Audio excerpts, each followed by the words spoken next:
सभी को नमस्कार। पाठ 2 भारत में राष्ट्रवाद विषय पर आज हम चर्चा करेंगे और हमारा टॉपिक रहेगा इसमें महत्वपूर्ण शब्दावली और महत्वपूर्ण तिथियों पर। सबसे पहले हम डिस्कस करेंगे राष्ट्रवाद पर कि राष्ट्रवाद क्या है। तो राष्ट्रवाद एक ऐसी भावना है जो देश के प्रति प्रेम को दर्शाती है। दूसरा महत्वपूर्ण शब्द है इसमें सत्याग्रह। सत्याग्रह का प्रयोग पहली बार जो है गांधी जी के द्वारा भारत में 1916 में किया गया था। तो सत्याग्रह का प्रयोग गांधी जी द्वारा किया गया, जिसका अर्थ है सत्य की शक्ति पर आग्रह।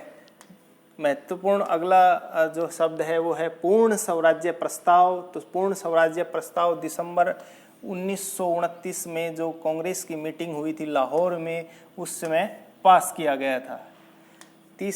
नेक्स्ट महत्वपूर्ण जो है विषय है कि पूर्ण स्वराज्य दिवस कब मनाया जाता है। तो 26 जनवरी 1930 के रूप में जब लाहौर अधिवेशन में तय हुआ था, तो 26 जनवरी 1930 को जो हर वर्ष पूर्ण स्वराज्य के रूप में मनाया जाएगा। और नेक्स्ट है कि उपनिवेश किसे कहते हैं। तो गुलाम देश को प्राय उपनिवेश कहा जाता है। जैसे भारत ब्रिटेन के अधीन था तो भारत को भी उपनिवेश के नाम से जाना जाता है। और उपनिवेशवाद क्या होता है। उपनिवेशवाद जब किसी शक्तिशाली देश के द्वारा अन्य कमजोर देश को अपने नियंत्रण में लेकर उसका आर्थिक शोषण करना उपनिवेशवाद कहलाता है। नेक्स्ट है कि गवर्नमेंट ऑफ इंडिया एक्ट कब बना। आप जानते हैं कि ये 1919 में बना था। बहिष्कार शब्द क्या है। तो बहिष्कार एक विरोध करने का ऐसा स्वरूप है जिसके साथ संपर्क करने या जुड़ाव करने से इनकार किया जाता है। हम बात करते हैं कि पिकेटिंग क्या है। बहुत बार आता है एग्जाम में। पिकेटिंग विरोध का एक तरीका है जिसमें लोग किसी दुकान, फैक्ट्री या दफ्तर के भीतर जाने वाले रास्ते के ऊपर धरना देकर उसको रास्ते को बंद कर देते हैं। पिकेटिंग कहलाता है। और बात करते हैं गिरमिटिया मजदूर। और इसमें उपनिवेशिक शासन के दौरान अर्थात ब्रिटिश काल में जो है बहुत सारे लोगों को काम करने के लिए फिजी, गुयाना, वेस्ट इंडीज आदि स्थानों पर ले जाया जाता था। बाद में ये इनको जो है गिरमिटिया मजदूर कहा जाने लगा। अर्थात ये गिरमिटिया मजदूर वे मजदूर थे जिनको अनुबंध के आधार पर जो है बाहर ले जाया जाता था। देशी खर्च या होम चार्जेस भी एक महत्वपूर्ण शब्दावली है इसमें। और इसका अर्थ है कि ब्रिटिश सरकार द्वारा जो है इंग्लैंड में किए जाने वाले जो खर्च को जो है देशी खर्च या होम चार्जेज के रूप में जाना जाता है। यह भारतीय करदाताओं के द्वारा जो दी गई उस राशि से ही पूरा किया जाता था। आगे हम डिस्कस करते हैं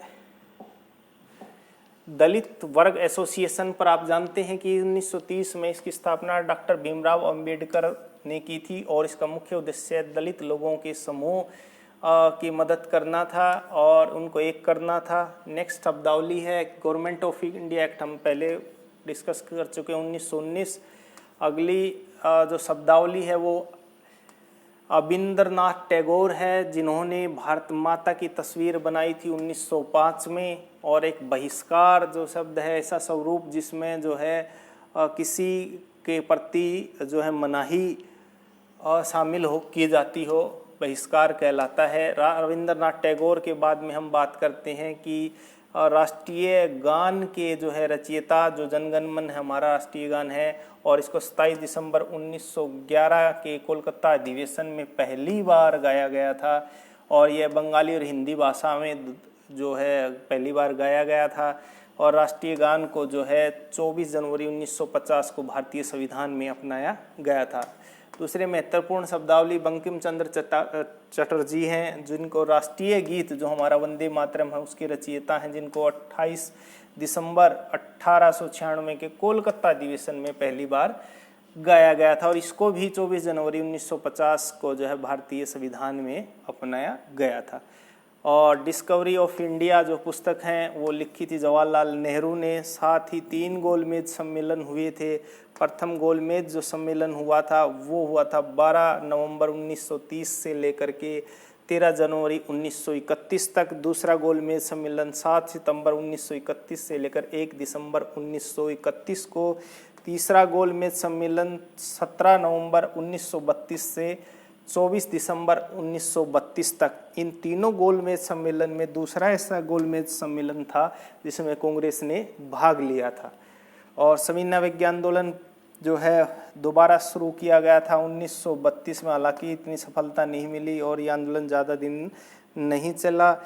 और स्वराज्य मेरा जन्मसिद्ध अधिकार है, ये कथन है वो है बाल गंगाधर तिलक का।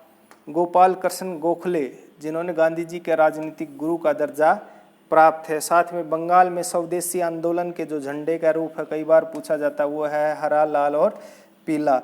हिंद स्वराज की जो पुस्तक उसके लेखक हैं महात्मा गांधी। अब महत्वपूर्ण जो तिथियों पर हम चर्चा करेंगे और महत्वपूर्ण तिथि है गांधी युग से शुरुआत 1915 में जो है गांधी जी दक्षिण अफ्रीका से भारत आए थे। उसके बाद 1917 में पहला उन्होंने सत्याग्रह आंदोलन चलाया, 1917 में बिहार के चंपारण में, और खेड़ा गुजरात में किसानों के लिए सत्याग्रह किया 1918 में। और 1918 में एक और तीसरा महत्वपूर्ण सत्याग्रह किया अहमदाबाद के खेड़ा में, माफ़ कीजिए अहमदाबाद में, जो कि मजदूरों के लिए था। 1919 में जो घटनाक्रम हुई रोलटेक और काला कानून, साथ में जलियांवाला बाग हत्याकांड 13 अप्रैल 1919 को। 1920 में खिलाफत आंदोलन चलाया गया और साथ में जनवरी 1921 को असहयोग आंदोलन शुरू किया गया। 1927 को साइमन कमीशन का गठन किया गया, वो भारत पहुंचा 1928 में। और 1930 में सविनय अवज्ञा आंदोलन शुरू किया गया 6 अप्रैल के बाद।